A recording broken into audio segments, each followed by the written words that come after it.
यात्रीगण कृपया ध्यान दें, गाड़ी नंबर 133 का यात्रीगण कृपया ध्यान दें। जी हाँ दोस्तों, ये आवाज तो आपने बहुत ज्यादा रेलवे स्टेशनों के ऊपर अक्सर सुनी होगी। जब भी हम रेलवे में सफर करने जाते हैं तो रेलवे स्टेशन के ऊपर यह आवाज कानों में गूंजती रहती है। क्या आपको पता है कि इस आवाज को देने वाले महिला कौन है? बहुत कम लोगों को पता है इनके बारे में।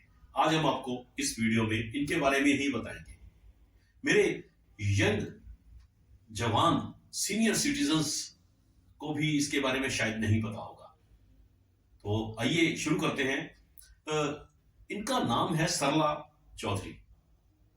महाराष्ट्र की रहने वाली है और यह पिछले 30 वर्षों से रेलवे में कार्यरत है और आपने हर रेलवे स्टेशन के ऊपर लगभग पूरे भारत में ही आप कह सकते हैं कि रेलवे स्टेशन के ऊपर इनकी आवाज सुनी होगी। एक इंटरव्यू में यह बताती हैं कि इन्होंने अपना जो कैरियर है, जब यंग थी और नौकरी की तलाश में थी, ये अक्सर अपने पिताजी के साथ रेलवे में जाती रहती थी, क्योंकि इनके पिताजी थे जो वो रेलवे में ही जॉब किया करते थे। तो हुआ क्या कि इन्होंने एक दिन, इनके पिताजी ने बताया कि रेलवे में कुछ अनाउंसर्स की जॉब निकली हुई है। तो सरला चौधरी का भी मन हुआ, चलो कोई नहीं, छोटी मोटी जॉब कहीं मिल जाएगी, कोई टेम्परेरी जॉब भी मिल जाएगी। तो इन्होंने अप्लाई कर दिया वहां पे, क्योंकि वो जो जॉब थी वो सिर्फ 3 महीने के लिए ही थी। तो बात वहां अप्लाई भी कर दिया गया। तो 13 के करीब, ये बताती है उस इंटरव्यू में कि 13 के करीब लड़कियां उस समय इंटरव्यू देने आई थी। जब और भी कई लोग थे, जैसे बताया आपको कि 13 महिलाएं थी, 13 में से इनका इंटरव्यू भी हुआ था, आवाज की टेस्टिंग इनकी भी हुई थी, तो ये उसमें पास हो गई थी।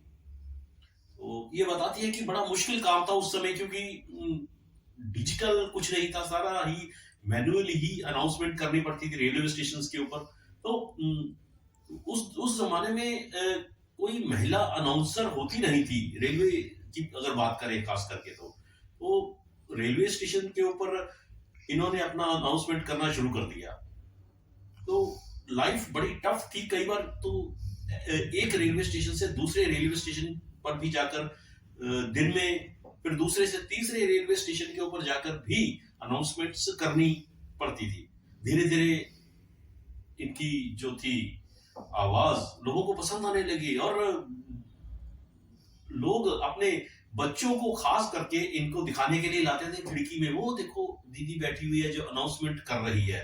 तो इतनी मशहूर हो गई थी उसी समय से ये सरला चौधरी। तो 13 जुलाई 1982 में इन्होंने अपनी ये जॉब जो थी ज्वाइन कर ली थी। तो फिर बाद में तो रेलवे ने इनको पक्का ही रख लिया था, जॉब दे दी थी। आजकल वैसे ये रिटायर हो चुकी है।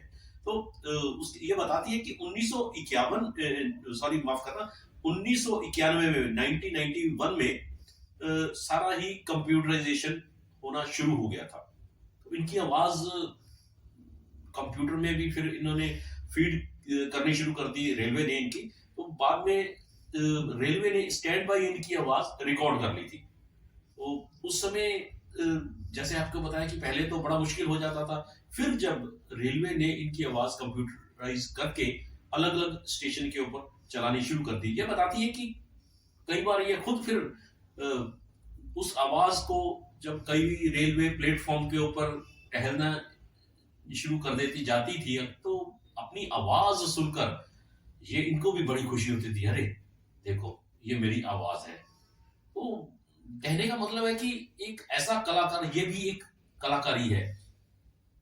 आपने अमीर सानी साहब का नाम तो सुना होगा। वो तो लीजेंड अनाउंसर हैं, पता नहीं हजारों ही आवाजें उन्होंने अलग अलग फिल्मों के लिए एड्स भी बनाई है, बिना का गीत माला भी उनका आया है। जिस तरह से लोग उनको याद कर रहे हैं, करते हैं और सदियों तक उनको याद करते रहेंगे, शायद सरला चौधरी को भी उसी तरह से लोग याद करेंगे, क्योंकि एक ऐसी आवाज जो बहुत मीठी आवाज, आज भी हम जब सुनते हैं रेलवे स्टेशन के ऊपर तो बड़ी अच्छी लगती है उनकी आवाज। तो आने वाले समय में हमारी और भी जो पीढ़ी आएंगी तो उनकी आवाज वो सुनते रहेंगे।